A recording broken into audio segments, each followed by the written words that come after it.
17 साल का लड़का जिसके बनाए संगठन ने भारत वेस्ट इंडीज मैच के बीच हुए लंच ब्रेक में पूरी पिच खोद दी। जब वो 19 साल का था तो उसके संगठन ने एक बड़ी पॉलिटिकल रैली को पटाखों के शोर से भर कर रख दिया। जब वो 21 साल का हुआ तो उसने एक नई बनी पार्टी के नए बने नेता का बूथ एजेंट बनना स्वीकार किया।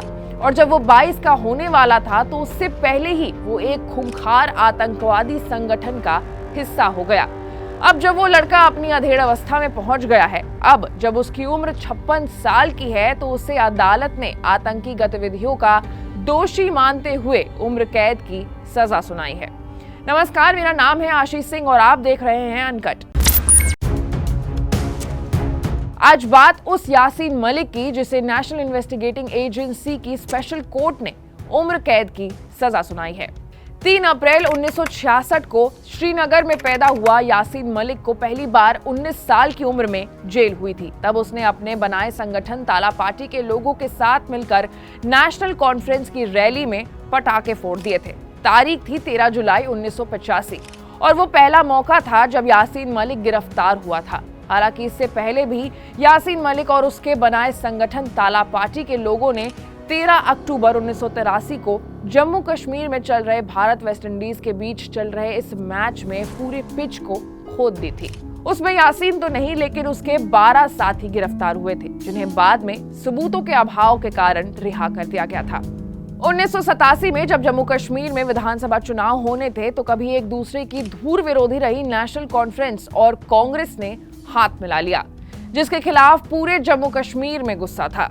इस गुस्से को भुनाने के लिए नई पार्टी बनाई गई जिसका नाम दिया गया मुस्लिम यूनाइटेड फ्रंट यानी कि MUF। इस फ्रंट में जम्मू कश्मीर की तमाम मुस्लिम पार्टियां एक साथ आ गई थी। पाकिस्तान की विचारधारा को समर्थन देने वाली जमाते इस्लामी भी इस संगठन का हिस्सा थी। चुनाव के लिए इस संगठन को चिन्ह मिला पेन और दवात। इस पार्टी से श्रीनगर की अमीरा कदल सीट से चुनाव लड़ रहा था मोहम्मद यूसुफ शाह और यासीन मलिक बन गया था यूसुफ शाह का बूथ एजेंट। लेकिन इस चुनाव में MUF की बुरी तरीके से हार हुई। कहा जाता है कि केंद्र सरकार की ओर से इस चुनाव में बड़े पैमाने पर धांधली कराई गई थी और फिर MUF के हारने वाले कई उम्मीदवारों ने हथियार उठा लिए थे। अमीरा कदल का तो जो उम्मीदवार था मोहम्मद यूसुफ शाह, उसने तो हिजबुल मुजाहिदीन नाम का संगठन बना लिया और अपना नाम रखा सैयद सलाउद्दीन। वहीं यासीन मलिक भी गिरफ्तारी के बाद रिहा हुआ तो वो POK चला गया और लौटा तो जम्मू कश्मीर लिबरेशन फ्रंट नाम के संगठन से जुड़ गया। यासीन मलिक के इशारे पर इस संगठन ने घाटी में जबरदस्त आतंक फैलाया। युवाओं को बहकाकर उनसे हथियार उठवाए गए। ये वो दौर था जब घाटी में आतंकी गतिविधि अपने चरम पर पहुंच गई थी।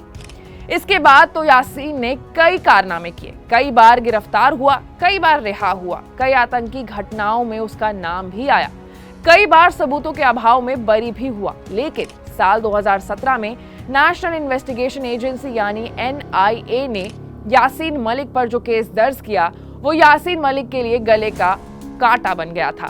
तब NIA ने यासीन मलिक और तमाम दूसरे अलगावादी नेताओं पर पाकिस्तान से पैसे लेकर कश्मीर में अलगावाद और आतंकवाद बढ़ाने के केस दर्ज किए।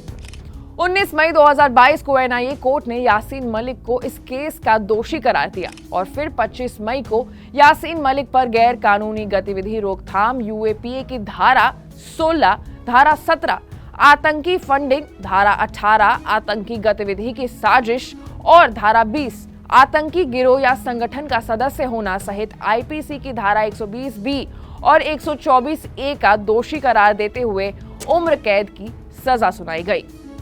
ऐसे ही तमाम बड़े खबरों से अपडेटेड रहने के लिए आपको अनकट को लाइक, सब्सक्राइब और शेयर करना होगा। मैं थी आपके साथ आशी और आप देख रहे थे अनकट।